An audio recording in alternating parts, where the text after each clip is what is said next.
Hey there, it's Lindy from Walk with Lindy, and today I have my pink skirt on in honor of all my students who have had or have breast cancer. And Nordic walking is very therapeutic for anybody, but especially people with health crisis. So I dedicate this video to them.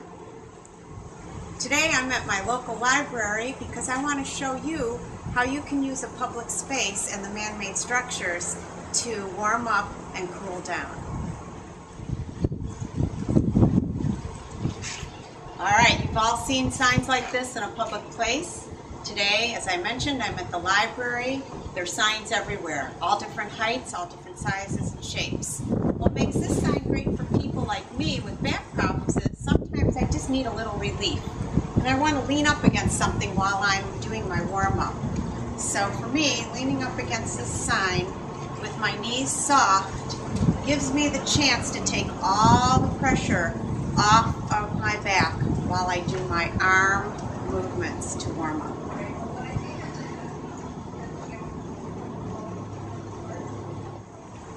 Another way to use this sign is to use it for sideways bending. Say your back is a little touchy or you don't have the strength yet to go from side to side without assistance.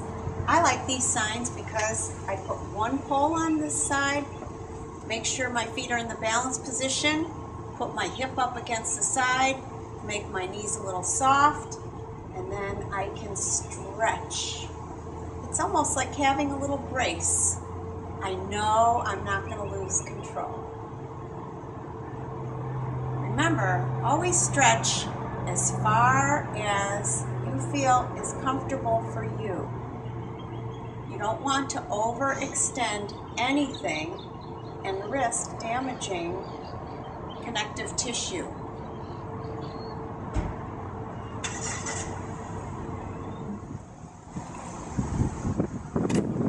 This low wall is perfect for me to do some warm-up exercises, get some blood to my hips, and here's one that I like to do whenever I have a low surface like this, is support myself with my poles.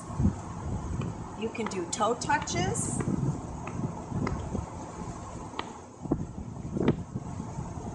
You can do sideways movement with your leg to get your hip abductor. It just gives you something to aim for. If you get tired, you can sit down and you can do some movements that engage your shoulders and your upper body.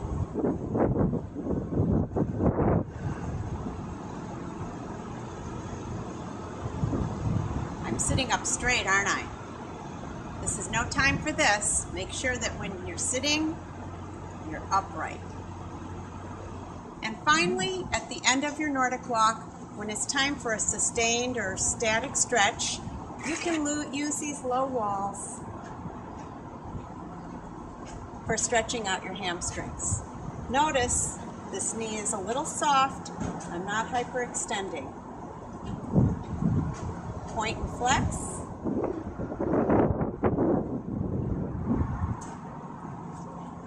And that's how I use a low wall. Curbs are around. They're everywhere. And a lot of people forget how much you can do with just a little step or a curb. For me, what I like to do is when I'm warming up, do little step ups like this, which engages the quad, the glute, and it accelerates my heart rate. Gets me ready to walk.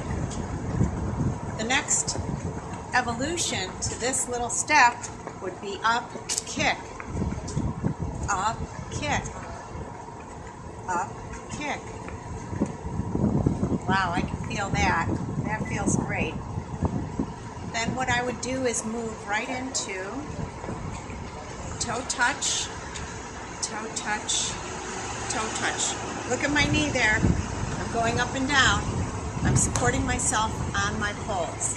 If you don't want to do something that aggressive, then you can just toe touch. And that's how I use curves.